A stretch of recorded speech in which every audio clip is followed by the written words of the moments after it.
శ్రీ గురుభ్యో నమ. శ్రీ మహాగణాధిపతయే నమ. శ్రీ సరస్వత్యై నమ. భక్తులారా, వ్యాస మహర్షి రచించిన మహాభారత ఇతిహాసం యథాతథంగా చెప్పుకున్నాం. ఇందులో భాగంగా నిన్నటి వరకు మనం ఆది, సభారణ్య, విరాట, ఉద్యోగ, భీష్మ, ద్రోణ, కర్ణ, శల్య, సౌప్తిక, స్త్రీ పర్వాలనే 11 పర్వాలు పూర్తి చేశాం. 12వదైన శాంతి పర్వంలో 110 అధ్యాయాలు పూర్తి చేశాం. ఈ రోజున 111వ అధ్యాయంలో నిన్న మనం 17వ శ్లోకం వరకు చెప్పుకున్నాం. 18 నుండి కొనసాగించే ముందు వ్యాస భగవాను ప్రార్థన చేసుకున్నాం. వ్యాసాయ విష్ణు రూపాయ వ్యాసరూపాయ విష్ణవే నమో వై బ్రహ్మనిదయే వాసిష్ఠాయ నమో నమః. నారాయణం నమస్కృత్య నరం చైవ నరోత్తమం దేవీం సరస్వతిం వ్యాసం తతో జయముదీరయేత్. సమర్థ సద్గురు సాయినాథ మహారాజ్ కీ జై.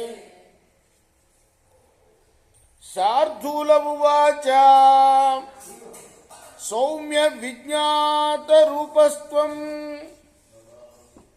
గచ్చ యాత్రాం మయా సహ వ్రియంతామీప్సిత భోగా పరిహార్యాశ్చ పుష్కలాః.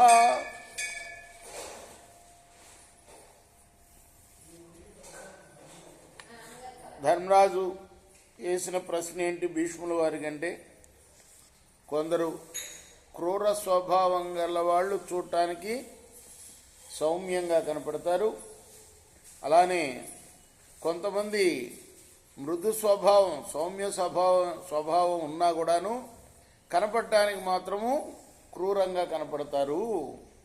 మరి అటువంటి వాళ్ళని ఏ విధంగా తెలుసుకుంటాము అనేది ప్రశ్న.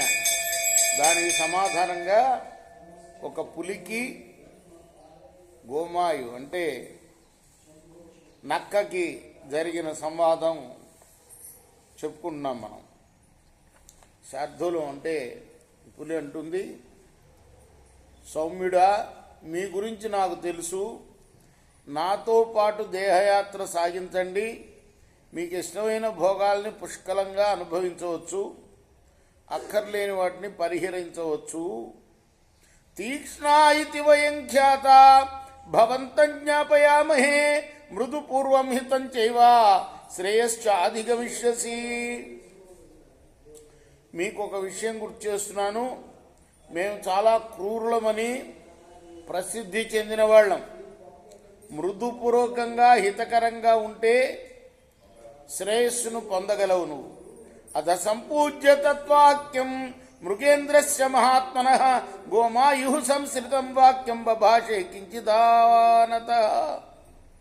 మహానుభావుడైన ఆ మృగరాజు యొక్క మాటలను మన్నించి ఈ గోమాయు అంటే నక్క తల వంచి వినయాన్ని ప్రకటిస్తూ, నక్క వినయం అంటాం కదా, అదే సామెత ఈ కథలో నుంచి వచ్చింది. అది నక్క వినయం. ఇలా అన్నది. గోమాయురువాచ సదృశ్యం మృగరాజైతత్ తవ వాక్యం మదంతరే యత్సహాయాన్ మృగయసే ధర్మార్థ కుశలాన్ శుచీన్. మృగరాజా, మీరు నా గురించి చెప్పింది బానే ఉంది. ధర్మార్థాలని సాధించడంలో నేర్పరులు, పవిత్రవర్తనులు అయిన సహాయకుల్ని మీరు వెతకటం కూడా చాలా బాగా ఉంది. నశక్యం హ్యనమాచ్యేన మహత్వమనుశాసితుం దుష్టామాచ్యేన వా వీరా శరీర పరిపంథినాం. అమాచ్యుడు లేకుండా మహాసామ్రాజ్యాన్ని పాలించడం అనేది సాధ్యం కాదు. అలాని శరీరాన్ని శుష్కింపచేసే దుష్టమంత్రితో కూడా రాజ్యపాలన సాగదు.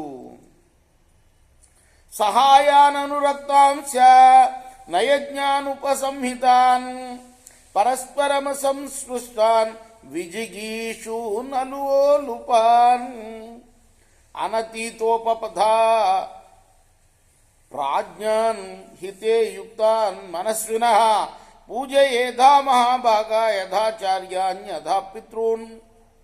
మీ పట్ల అనురక్తులు, నీతిజ్ఞులు, సద్భావ సంపన్నులు, పరస్పరం పెనవేసుకునేవారు, జయకాంక్షులు, కార్యతత్పరులు, మనస్సులు అయిన వారిని సహాయకులుగా నియమించుకొని ఆచార్యుల్ని, పితరుల్ని గౌరవించినట్లుగా పూజించాలి వాళ్ళని.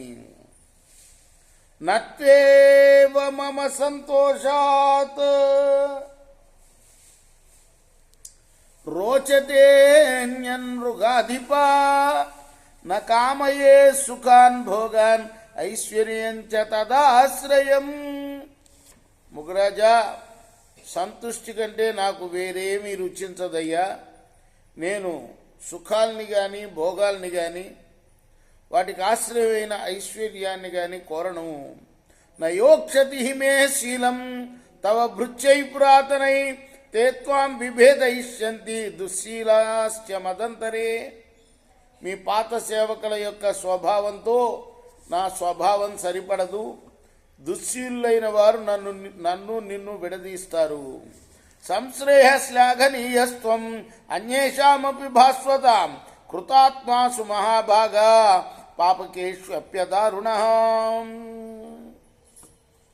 మీరు పరాక్రమవంతులైన ఇతరులకు కూడా ఆశ్రయమైన వాళ్ళు, సుశిక్షితమైన బుద్ధి కలవాళ్ళు, మహాభాగులు. తప్పు చేసిన వాళ్ళని కూడా క్షమించేవాళ్ళు మీరు. దీర్ఘదర్శి మహోత్సాహ స్థూల లక్ష్యో మహాబల కృతీచామోఘకర్తాసి భాగైశ్చ సమలంకృత.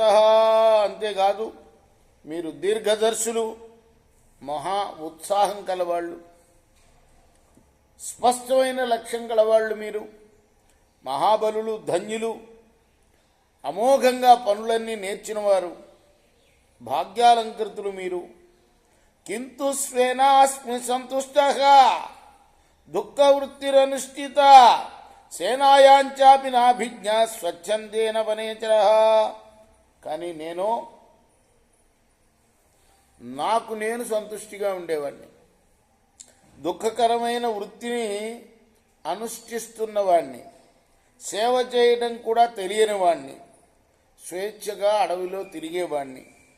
రాజోపక్రోశ దోషాశ్చ సర్వే సంశయవాసినాం వ్రతచర్యాతు నిస్సంగా నిర్భయా వనవాసినాం.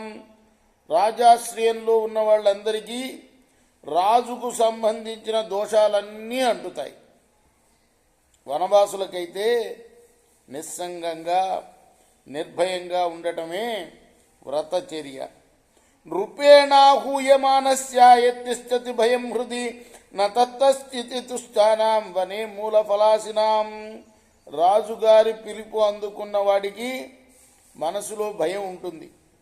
అడవిలో మూలాలు ఫలాలు తినేవాడికి ఏం భయం ఉంటుంది? పానీయం వా నిరాయాసాం స్వాద్వన్నం వా భయోత్తరం విచార్య ఖలు పశ్యామి తత్సుఖం యత్ర నిర్వృతి.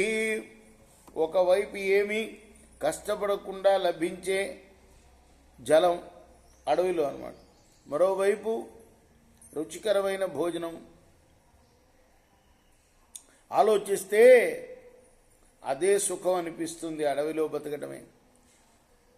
అపరాధైర్నతావంత భృత్యాశిష్టానరాధిపై ఉపఘాతైర్యథ భృత్య దూషిత నిధనంగత. అసత్యమైన అపరాధాలు ఆరోపింపబడి దూషితులై రాజుల చేత మరణదండన పొందిన భృత్యుల సంఖ్య నిజమైన అపరాధాలు చేసి శిక్షించబడిన వారి సంఖ్య కన్నా ఎక్కువ సుమా. యది త్వే తన్మయా కార్యం మృగేంద్ర యది మన్యసే సమయం కృతమిచ్చామి వర్తితవ్యం యథామయి. ఓ మృగరాజా, ఈ మంత్రిత్వ కార్యం నేను చేయాలని నువ్వు భావిస్తే ఒక నియమం విధించాలి అనుకుంటున్నాను. దాని ప్రకారం నువ్వు నా పట్ల నడుచుకోవాలి. మదీయ మానవీయాస్తే శ్రోతవ్యం చ హితం వచః కల్పితాయా చ మే వృత్తి సా భవేత్ త్వయివ సుస్థిరా. నా వాళ్ళని నువ్వు గౌరవించాలి, నేను చెప్పే హితోక్తులు వినాలి. నా జీవికకు నీవు కల్పించే వ్యవస్థ నీ వద్దనే సుస్థిరంగా ఉండాలి. న మంత్రయే యమన్యైస్తే సచివై సహకర్షిత్యత్ నీతిమంతః పరీత్సంతః వృధా బ్రూయః పరేమయీ. నీ ఇతర మంత్రులతో కలిసి ఎప్పుడూ మంత్రాంగం చెయ్యను. ఎందుకంటే నీతిమంతులైన వారు నాపై అసూయపడుతూ వ్యర్థమైన మాటలు అంటారు. ఏకేన సంగమ్య, అంతే కదా. ఒక బాగా జ్ఞానం గలవాడికి జ్ఞానం గలవాడే శత్రువు. నీకన్నా నాకు ఎక్కువ జ్ఞానం ఉంటుంది అంటూ ఉంటాడు.